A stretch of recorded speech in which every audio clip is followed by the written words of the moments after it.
नरेंद्र मोदी आंध्र प्रदेश के विशाखापट्टनम पहुंच गए हैं, जहां पर उनका रोड शो, ये इस समय आप देख रहे हैं रोड शो की तस्वीरें। प्रधानमंत्री नरेंद्र मोदी विशाखापट्टनम पहुंचे हुए हैं और प्रधानमंत्री नरेंद्र मोदी का जो रोड शो चल रहा है उसकी कुछ झलकियां, कुछ तस्वीरें आप अपने टेलीविज़न स्क्रीन पर इस समय देख रहे हैं। पीएम मोदी का विशाखापट्टनम में जो रोड शो चल रहा है उसी की कुछ तस्वीरें आप अपने टेलीविज़न स्क्रीन पर देख रहे हैं। प्रधानमंत्री नरेंद्र मोदी हाथ हिलाकर लोगों से अभिवादन का आदान प्रदान कर रहे हैं।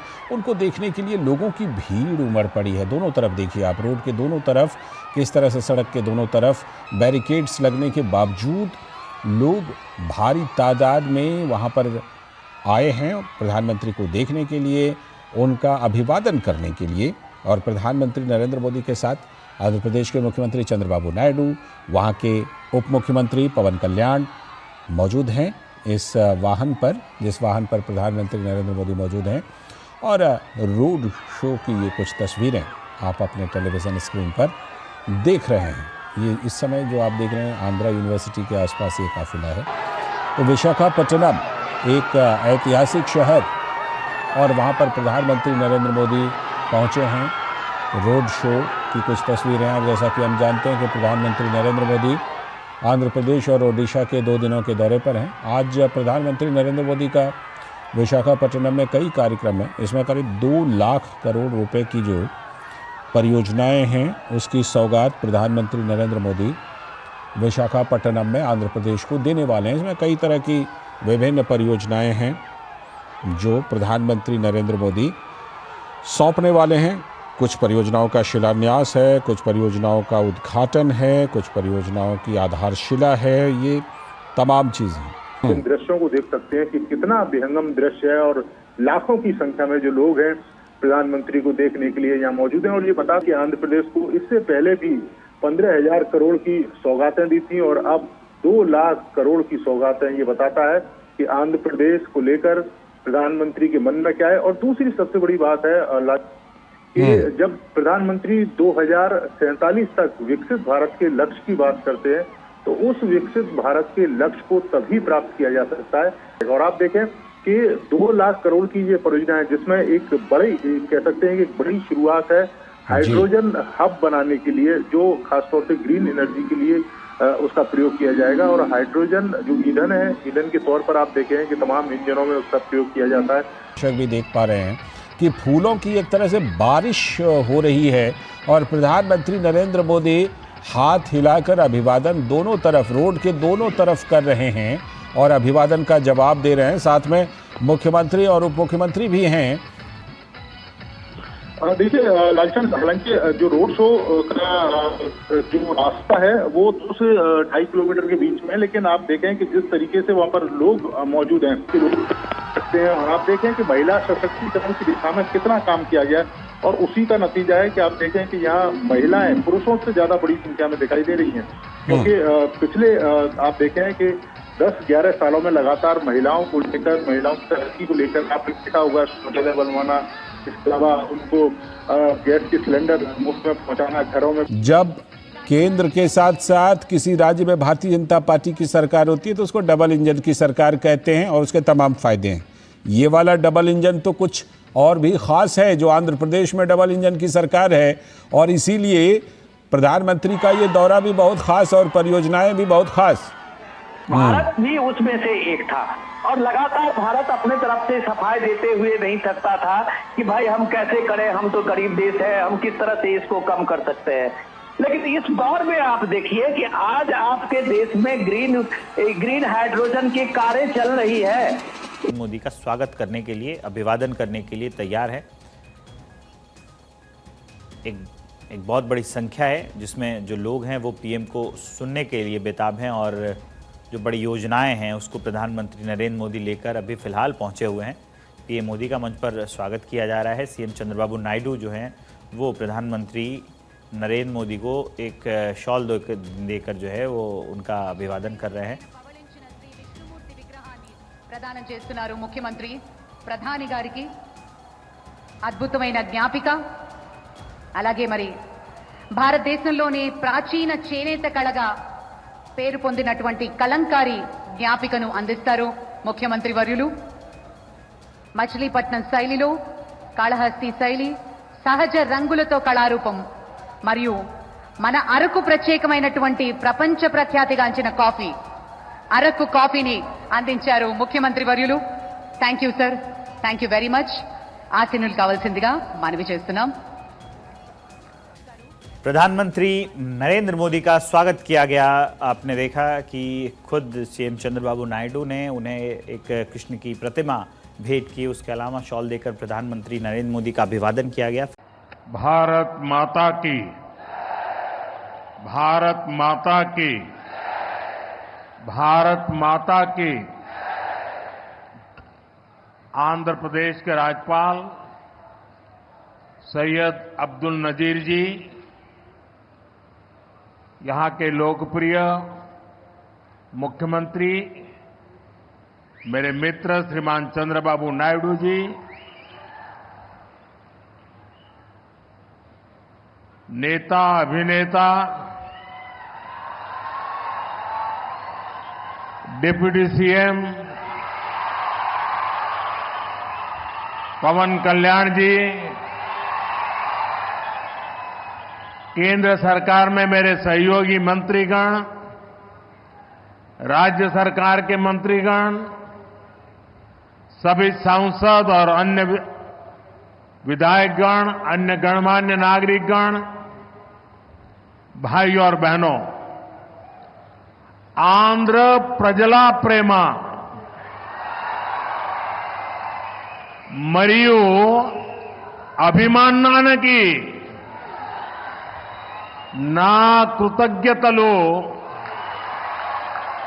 నా అభిమానాన్ని చూపినచే అవకాశం ఇప్పుడు లభించింది. मैं सबसे पहले सीमाचलम वरालक्ष्मी नरसिम्हा स्वामी को प्रणाम करता हूं. ఆంధ్ర ప్రదేశ్ గవర్నర్ శ్రీ సయ్యద్ అబ్దుల్ నజీర్ గారు, జననేత ముఖ్యమంత్రి శ్రీ చంద్రబాబు నాయుడు గారు, నేత మరియు అభినేత డిప్యూటీ సీఎం పవన్ కళ్యాణ్ గారు, కేంద్ర ప్రభుత్వంలో నా సహచర మంత్రులు, రాష్ట్ర మంత్రులు, ఎంపీలు, ఎమ్మెల్యేలు మరియు ఇతర ప్రముఖులు, సోదర సోదరీమణులు, ఆంధ్రప్రదేశ్ రాష్ట్ర ప్రజల ప్రేమ మరియు అభిమానానికి నా కృతజ్ఞతలు. నా అభిమానం చూపించే అవకాశం ఇప్పుడు నాకు లభించింది. ముందుగా మనం సింహాచలం వరాహ లక్ష్మీ నరసింహస్వామి వారికి నేను నమస్కరిస్తున్నాను. साथियों, आप सबके आशीर्वाद से 60 साल के अंतराल के बाद देश में तीसरी बार एक सरकार चुनी गई और सरकार बनने के बाद एक प्रकार से विधिवत रूप से मेरा ये पहला कार्यक्रम है और जो शानदार स्वागत सम्मान आपने किया, रास्ते भर जिस प्रकार से लोग आशीर्वाद दे रहे थे और आज चंद्रबाबू ने अपने भाषण में सारे सिक्सर लगा दिए हैं. उनके एक एक शब्द के स्पिरिट को, उनकी भावना को मैं आदर करता हूं और मैं आंध्रवासियों से, देशवासियों से विश्वास दिलाता हूं कि जो भावना आज चंद्रबाबू प्रकट कर रहे थे, हम सब मिलकर के उन लक्ष्यों को अवश्य पार करेंगे. మీ ఆశీర్వాదంతో 60 సంవత్సరాల తర్వాత మూడోసారి మళ్ళీ కేంద్రంలో మన ప్రభుత్వం వచ్చింది. తరువాత మీ యొక్క ఆశీర్వాదం, మీ యొక్క స్వాగతం నేను చూశాను. దానికి మించి మన అధినాయకుడు చంద్రబాబు నాయుడు గారు ఆయన స్పీచ్లో అన్ని విషయాలు కూడా కూలంకుషంగా చెప్పారు. ఆయన చెప్పిన ప్రతి విషయాన్ని కూడా గౌరవిస్తూ ఆంధ్రప్రదేశ్ రాష్ట్రానికి సంబంధించి ముఖ్యమంత్రి వర్యులు రాష్ట్ర ప్రజలు ఏవైతే విశ్వాసం చూపిస్తున్నారో ఆ విశ్వాసాన్ని ఎక్కడా కూడా భంగం కలిగించకుండా మీ లక్ష్యాలు అన్నిటినీ కూడా సాకారం చేయడానికి నా వంతుగా మీకు సహకరిస్తాను అని తెలియజేస్తున్నాను. साथियों, हमारा आंध्र प्रदेश संभावनाओं का और अवसरों का, पॉसिबिलिटीज और अपॉर्चुनिटीज का राज्य है. जब आंध्र की ये पॉसिबिलिटीज साकार होगी तो आंध्र भी विकसित बनेगा और तभी भारत भी विकसित राष्ट्र बनेगा. इसलिए आंध्र का विकास ये हमारा विजन है. आंध्र के लोगों की सेवा ये हमारा संकल्प है. మిత్రులారా, మన ఆంధ్రప్రదేశ్ సాధ్యతలు మరియు అవకాశాలు కలిగి ఉన్న రాష్ట్రం. ఆంధ్రుల అవకాశాలు సాకారమైనప్పుడు ఆంధ్రప్రదేశ్ రాష్ట్రంతో పాటు భారతదేశం కూడా వికాసవంతంగా అభివృద్ధి చెందుతుంది. అందుకనే ఆంధ్రప్రదేశ్ రాష్ట్రం తాలూకా అభివృద్ధి మా విజన్, ఆంధ్ర ప్రజల సేవే మా సంకల్పం. आंध्र प्रदेश ने 2047 तक राज्य को करीब करीब $2.5 ट्रिलियन की इकोनॉमी बनाने का लक्ष्य रखा है. इस विजन को साकार करने के लिए चंद्रबाबू गारू की सरकार ने स्वर्ण आंध्र एट 2047 की पहल की है.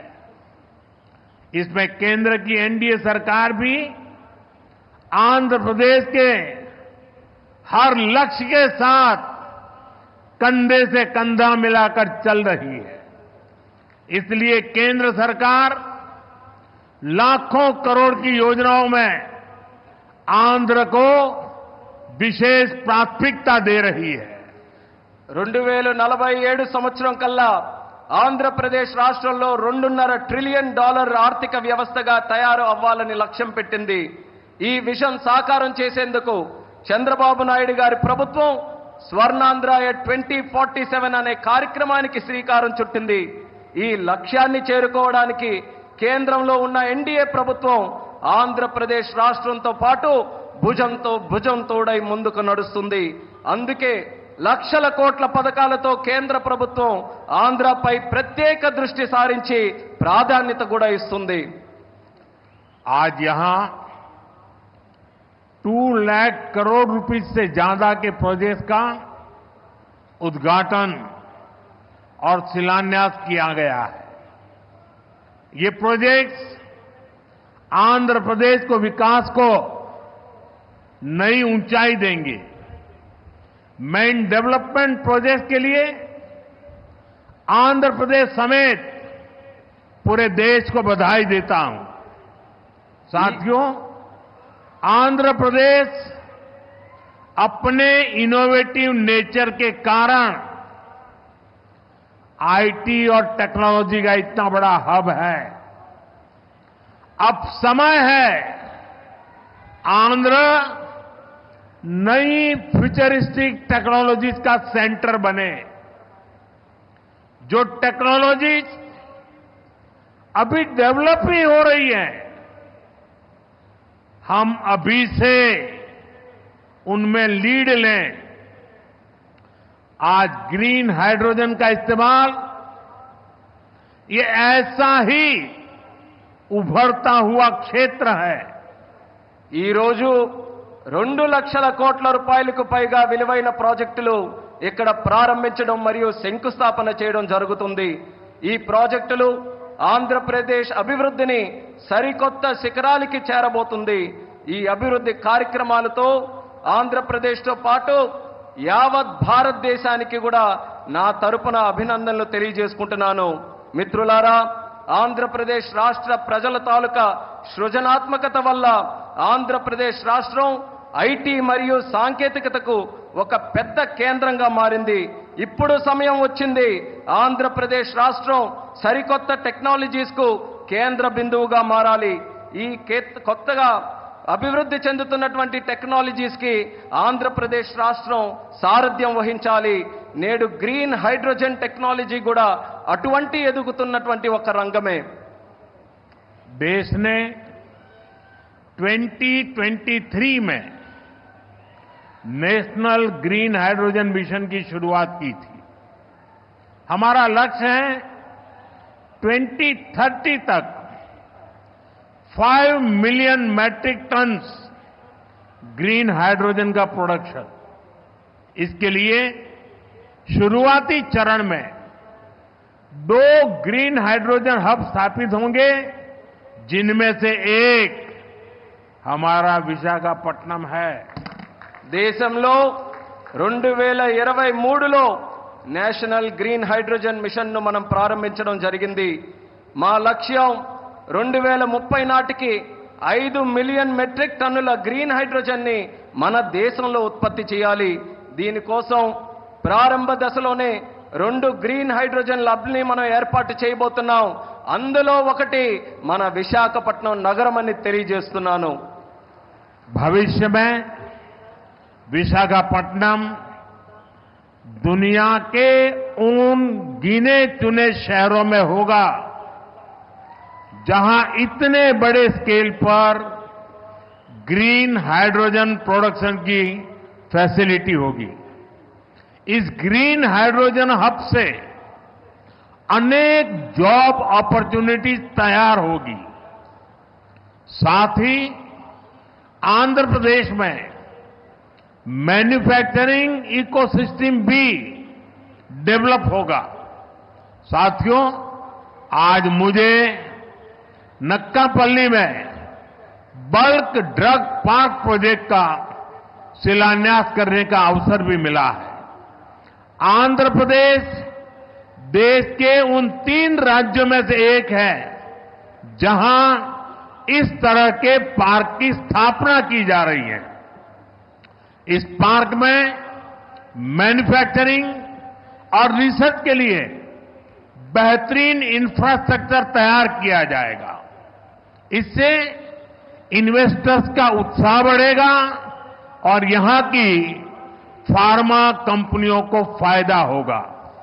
భవిష్యత్తులో పెద్ద ఎత్తున గ్రీన్ హైడ్రోజన్ ఉత్పత్తి చేసే నగరాలలో ఒకటిగా మన విశాఖపట్నం ఉండబోతుంది. ఈ గ్రీన్ హైడ్రోజన్ హబ్ ద్వారా అనేక ఉద్యోగ అవకాశాలు సృష్టించబడతాయి. దీంతో ఆంధ్రప్రదేశ్లో మ్యానుఫ్యాక్చరింగ్ వ్యవస్థ కూడా అభివృద్ధి చెందబోతుంది.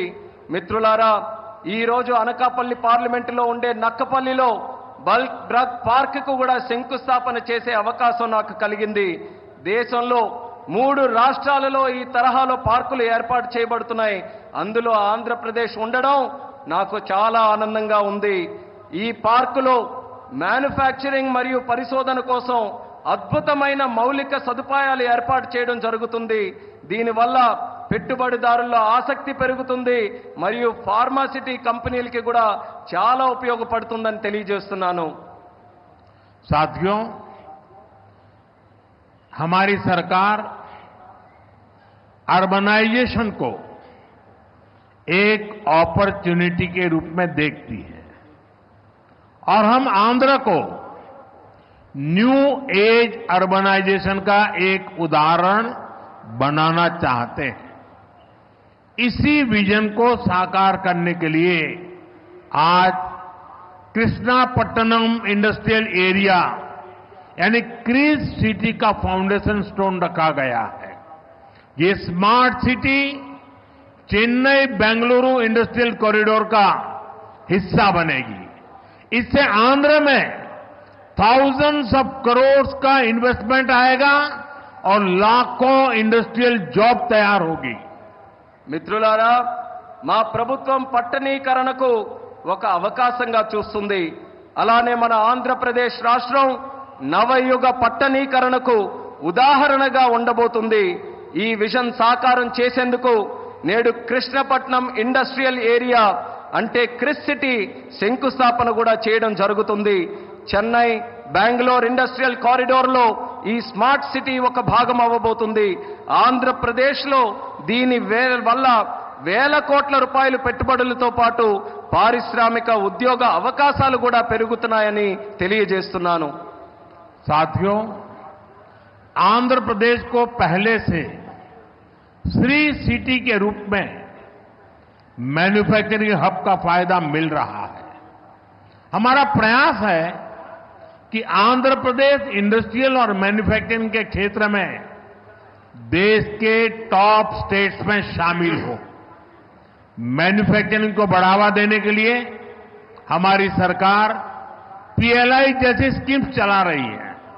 इसका परिणाम यह है कि आज कई प्रोडक्ट्स की मैन्युफैक्चरिंग में भारत की गिनती दुनिया के टॉप कंट्रीज में होने लगी है. మిత్రులారా, ఆంధ్రప్రదేశ్లో నేడు శ్రీ సిటీ రూపంలో తయారీ రంగం యొక్క ఉపయోగం ప్రజలకు అందుతుంది. మా ప్రయత్నం ఏంటంటే ఆంధ్రప్రదేశ్ రాష్ట్ర పారిశ్రామిక మరియు తయారీ రంగంలో దేశంలోనే అగ్రగామిగా నిలబడాలి. తయారీ రంగాన్ని ప్రోత్సహించడానికి మా ప్రభుత్వం పిఎల్ఐ లాంటి స్కీమ్స్ ని ప్రోత్సహించడం కూడా జరుగుతుంది. దీని ఫలితంగా నేడు భారతదేశం మొబైల్ తయారీ రంగంలో ప్రపంచంలోనే ఉన్నతమైనటువంటి ర్యాంకింగ్స్ లో స్థానం కూడా సంపాదించుకుంది. साथियों, आज नए विशाखापट्टनम शहर में साउथ कोस्ट रेलवे जोन मुख्यालय की भी फाउंडेशन रखी जा रही है. आंध्र प्रदेश के विकास के लिहाज से ये बहुत इंपॉर्टेंट है. लंबे समय से एक अलग रेलवे जोन की मांग हो रही थी. आज ये स्वप्न साकार हो रहा है. మిత్రులారా, నేడు విశాఖపట్నం నగరంలో సౌత్ కోస్ట్ రైల్వే జోన్ ప్రధాన కార్యాలయానికి పునాది కూడా వేస్తున్నాం. ఆంధ్రప్రదేశ్ అభివృద్ధి దృష్ట్యా ఇది చాలా ముఖ్యమైనటువంటి కార్యక్రమం. ప్రత్యేక రైల్వే జోన్ కావాలన్న డిమాండ్ చాలా కాలంగా ఉంది. అటువంటి ఈ కళ, ఈ చిరకాల కోరిక ఈ రోజు నెరవేరబోతుందని తెలియజేసుకుంటున్నాను. साउथ कोस्ट रेलवे जोन का मुख्यालय बनने के बाद इस पूरे क्षेत्र में कृषि और व्यापार से जुड़ी एक्टिविटीज का विस्तार होगा. इसके अलावा टूरिज्म क्षेत्र और लोकल इकोनॉमी को भी प्रगति के नए अवसर मिलेंगे. సౌత్ కోస్ట్ రైల్వే జోన్ యొక్క ప్రధాన కార్యాలయం అయిన తర్వాత మన ఉత్తరాంధ్ర ప్రాంతంలో వ్యవసాయం మరియు వ్యాపారానికి సంబంధించి కార్యకలాపాలలో విస్తరణ జరగబోతుంది. ఇంతేకాకుండా పర్యాటక రంగం మరియు స్థానిక ఆర్థిక వ్యవస్థకు కూడా కొత్త అవకాశాలు లభిస్తాయని తెలియజేస్తున్నాను. आज यहां कनेक्टिविटी से जुड़े thousands ऑफ करोड़ के प्रोजेक्ट्स का उद्घाटन और शिलान्यास भी हुआ है. रेलवे के क्षेत्र में आंध्र प्रदेश उन राज्यों में शामिल है जहां 100% इलेक्ट्रिफिकेशन हो चुका है. आंध्र प्रदेश के 70 से ज्यादा रेलवे स्टेशनों को अमृत भारत स्टेशन योजना के तहत डेवलप किया जा रहा है.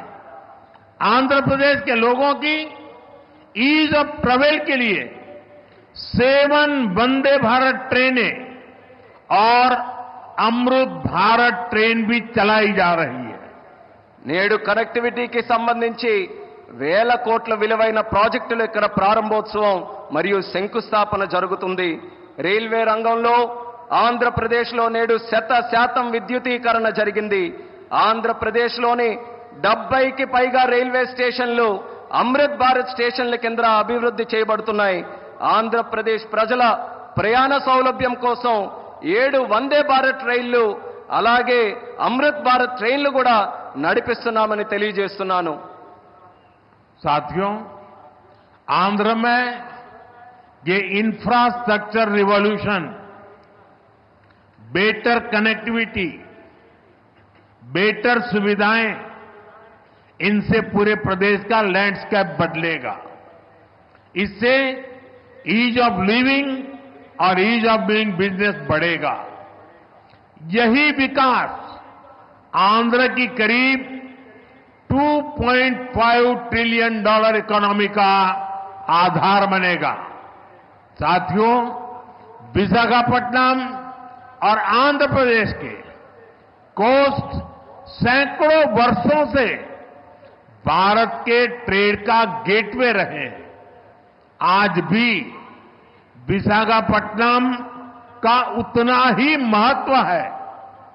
हम समुद्र से जुड़ी अपॉर्चुनिटी के पूरे इस्तेमाल के लिए ब्लू इकोनॉमी को मिशन मोड में बढ़ावा दे रहे हैं।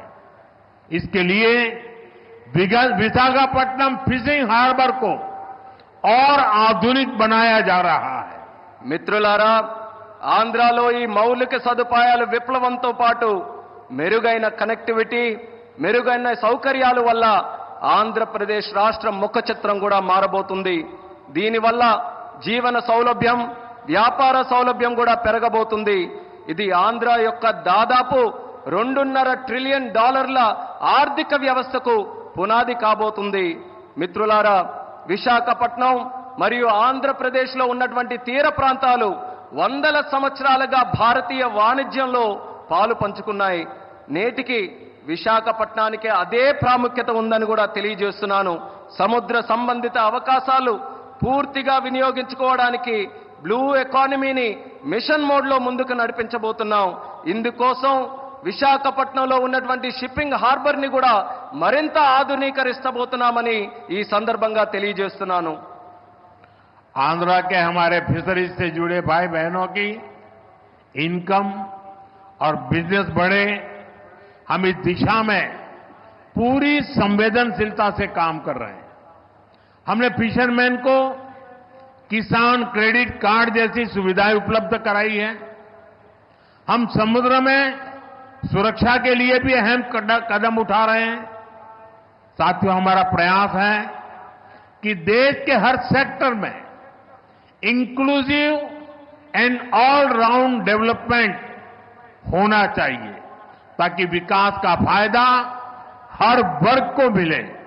इसके लिए एनडीए सरकार समृद्ध और आधुनिक आंध्र प्रदेश के निर्माण के लिए प्रतिबद्ध है।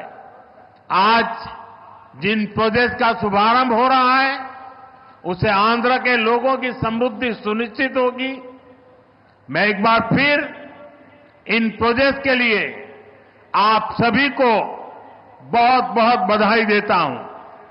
ఆంధ్రాలో మత్స్యకార సోదర సోదరీమణుల ఆదాయం మరియు వ్యాపారం పెరిగే విధంగా పూర్తి నిబద్ధతతో మేము పనిచేయబోతున్నాం.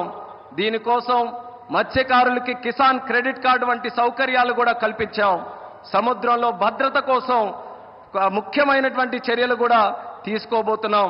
మిత్రులారా, దేశంలోని ప్రగతి రంగంలో అందరినీ కలుపుకొని పోవడమే మా తాలూకా ప్రయత్నం.